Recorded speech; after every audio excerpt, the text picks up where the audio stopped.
ভূরাজনীতি বা আন্তর্জাতিক কূটনীতি কি শুধু টেবিল বৈঠক আর লিখিত চুক্তিতেই সীমাবদ্ধ?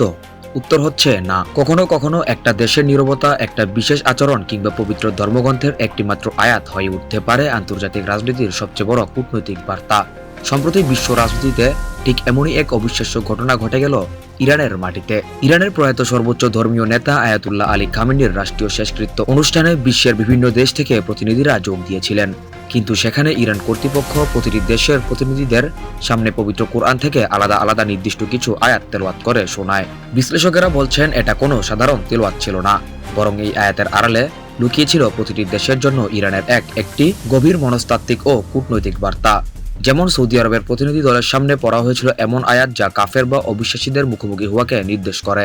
কিন্তু যখন বাংলাদেশের প্রতিনিধি দল সেখানে উপস্থিত হলো, তখন ইরান সম্পূর্ণ ভিন্ন এবং এক অভাবনীয় আয়াত শুনিয়ে চমকে দিল গোটা বিশ্বকে।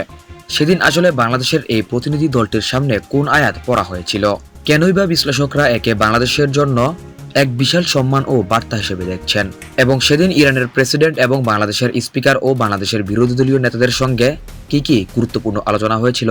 কারা ছিলেন সেই প্রতিনিধি দলে? তাদের কি ভূমিকা ছিল সেই সফরটিতে? আজকের ভিডিওতে আমরা এই পুরো ঘটনার চুলচেরা বিশ্লেষণ করব। অবশ্যই ভিডিওটি শেষ পর্যন্ত দেখবেন। ঘটনাটি শুরু গত 2রা জুলাই 2026 তারিখে। ইরানের পক্ষ থেকে রাষ্ট্রীয়ভাবে আমন্ত্রণ জানানো হয় বাংলাদেশকে। সংঘাতময় এবং চরম উত্তেজনাকর পরিস্থিতির মধ্যেও বাংলাদেশ তার কূটনৈতিক ভারসাম্য বজায় রেখে তেহরানে একটি উচ্চ পর্যায়ের প্রতিনিধি দল পাঠানোর সিদ্ধান্ত নেয়। এই প্রতিনিধি দলের নেতৃত্বে ছিলেন বাংলাদেশের বর্তমান জাতীয় সংসদের স্পিকার এবং বীর মুক্তিযোদ্ধা মেজর অবসরপ্রাপ্ত হাফিজউদ্দিন আহমেদ বীর বিক্রম। 3রা জুলাই তিনি তেহরানে পৌঁছালে বিমানবন্দরে তাকে অত্যন্ত উষ্ণ ও রাজকীয় অভ্যর্থনা জানান ইরানের ডেপুটি স্পিকার হামিদ রেজা হাজি বাবাই। তবে এই সফরে কেবল সরকারি প্রতিনিধি ছিলেন না, বাংলাদেশের একটি বড় রাজনৈতিক সমীকরণের অংশ হিসেবে বাংলাদেশ জামায়াতে ইসলামের একটি উচ্চ পর্যায়ের সংসদীয় প্রতিনিধি দলও এই রাষ্ট্রীয় জানাজা ও শোক অনুষ্ঠানে যোগ দিতে ইরান সফর করে। এবং ইরান সরকারের আমন্ত্রণে বাংলাদেশের 11 দলীয় জোট এবং বাংলাদেশ জামায়াতে ইসলামের একটি উচ্চ পর্যায়ের সংসদীয় প্রতিনিধি দলও এই শেষকৃত্য অনুষ্ঠানে যোগ দেয়। এই প্রতিনিধি দলের নেতৃত্বে ছিলেন জামায়াতে ইসলামের নায়েবে আমির অধ্যাপক মুজিবুর রহমান এমপি। প্রতিনিধি দলের অপর সদস্যরা ছিলেন কেন্দ্রীয় কর্মপরিষদ সদস্য জামায়াতে ইসলামের রাজশাহী মহানগরী আমির ডক্টর মোহাম্মদ কেরামত আলী। এছাড়া ছিলেন মোহাম্মদ নুরুল আমিন এমপি, ছিলেন বিরোধী দলীয় নেতা পীরজাদা সায়েদ উদ্দিন আহমেদ হানচালা, বিশিষ্ট চিকিৎসক ডাক্তার SM খালিদুজ্জামান এবং এনসিপির বিশিষ্ট নেতা নাসিরউদ্দিন পাটোয়ারি। যুদ্ধকালীন ও চরম বৈরী পরিস্থিতির মাঝেও বাংলাদেশের রাষ্ট্রীয় স্পিকার এবং একই সাথে দেশের একটি বড় রাজনৈতিক জোটের শীর্ষ সংসদীয় নেতৃত্ব এভাবে একসাথে তেহরানে হাজির হওয়াটা আন্তর্জাতিক মহলে বেশ সাড়া ফেলে। বাংলাদেশ যে ইরানের এই কঠিন সময়ে পাশে দাঁড়িয়েছে, তার জন্য পরবর্তী সময়ে ইরানের পক্ষ থেকে আনুষ্ঠানিকভাবে গভীর কৃতজ্ঞতাও প্রকাশ করা হয়। যুদ্ধকালীন ও চরম বৈরী পরিস্থিতির মাঝেও বাংলাদেশের এই দুই ধারার শীর্ষ নেতৃত্ব একসাথে তেহরানে হাজির হওয়াটা আন্তর্জাতিক মহলে বেশ সাড়া ফেলে।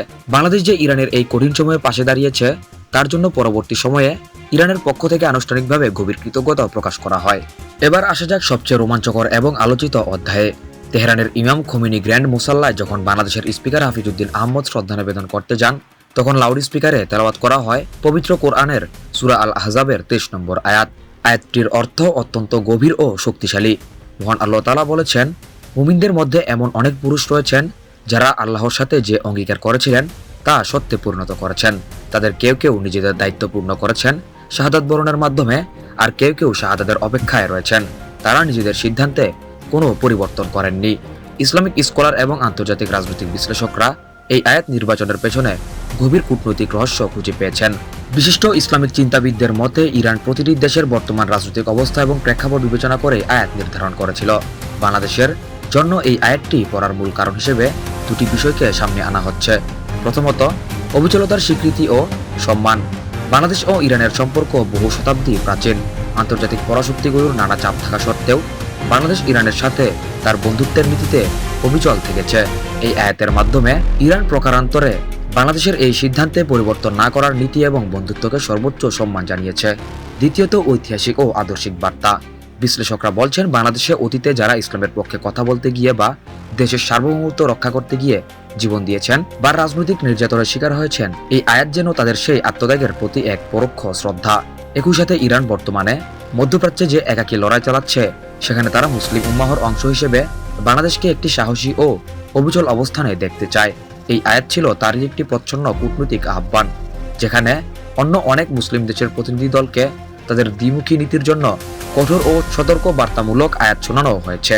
সেখানে বাংলাদেশের জন্য এমন প্রশংসামূলক আয়াত তিলাওয়াত করা আন্তর্জাতিক অঙ্গনে ঢাকার কূটনৈতিক মর্যাদাকে বহুগুণ বাড়িয়ে দিয়েছে। খামেনির কফিনে শ্রদ্ধা নিবেদন এবং শোক বইয়ে স্বাক্ষর করার পর কিন্তু বাংলাদেশের স্পিকারের কার্যক্রম শেষ হয়ে যায়নি। সেই দিনটিতে তেহরানের বুকে বাংলাদেশের পক্ষ থেকে বেশ কিছু অত্যন্ত গুরুত্বপূর্ণ ও প্রভাবশালী কূটনৈতিক আলোচনা সম্পন্ন হয়। প্রথমত, রাষ্ট্রপতি মাসুদ পেজেকশিয়ানের সাথে সাক্ষাৎকার। স্পিকার হাফিজউদ্দিন আহমদ ইরানের নবনির্বাচিত রাষ্ট্রপতি মাসুদ পেজেকশিয়ান এবং দেশটির উচ্চপদস্থ নেতৃবৃন্দের সাথে বিশেষ সাক্ষাৎ করেন। তিনি বাংলাদেশ সরকার এবং জনগণের পক্ষ থেকে এই নির্মম হত্যাকাণ্ডের তীব্র নিন্দা জানান এবং গভীর সমবেদনা জ্ঞাপন করেন। ইরানি স্পিকার মোহাম্মদ বাঘের গালিবাফের সাথে দ্বিপাক্ষিক বৈঠক।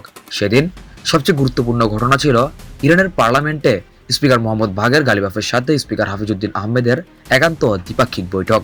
বৈঠকে দুই দেশের সংসদীয় সম্পর্ক, বাণিজ্য ও সাংস্কৃতিক সহযোগিতা নিয়ে দীর্ঘ আলোচনা করা হয়। এই বৈঠকে স্পিকার হাফিজউদ্দিন আহমেদ ইরানের স্পিকারকে সুবিধাজনক সময়ে বাংলাদেশ সফরের জন্য একটি আনুষ্ঠানিক কূটনৈতিক আমন্ত্রণ জানান, যা ইরানের স্পিকার সানন্দে গ্রহণ করেন।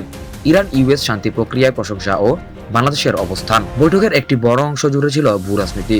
সম্প্রতি ইরান এবং মার্কিন যুক্তরাষ্ট্রের মধ্যে যে ঐতিহাসিক শান্তি সমঝোতা স্মারক সই হয়েছে, তার বাস্তবায়নে ইরানি স্পিকার গালিবাফের যে গঠনমূলক ভূমিকা ছিল তার ভূয়সী প্রশংসা করেন বাংলাদেশের স্পিকার হাফিজউদ্দিন আহমেদ। বাংলাদেশ স্পষ্ট জানিয়ে দেয়, ঢাকা সবসময় সংলাপ এবং কূটনীতির মাধ্যমে যে কোনো আন্তর্জাতিক বিরোধ নিষ্পত্তির পক্ষে এবং সেই শান্তি প্রক্রিয়ায় বাংলাদেশের পূর্ণ সমর্থন থাকবে।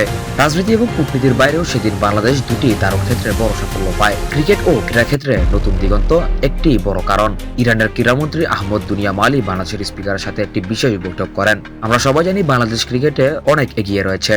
ইরান বর্তমানে তাদের দেশে ক্রিকেটের উন্নয়ন করতে চায়, তাই ইরানি ক্রীড়ামন্ত্রী ক্রিকেটের উন্নয়নে বাংলাদেশের কারিগরি ও প্রশিক্ষণগত সহযোগিতা কামনা করেন এবং দুই দেশের মধ্যে দ্রুত একটি ক্রীড়া সহযোগিতা চুক্তি সই করার তীব্র প্রকাশ করেন।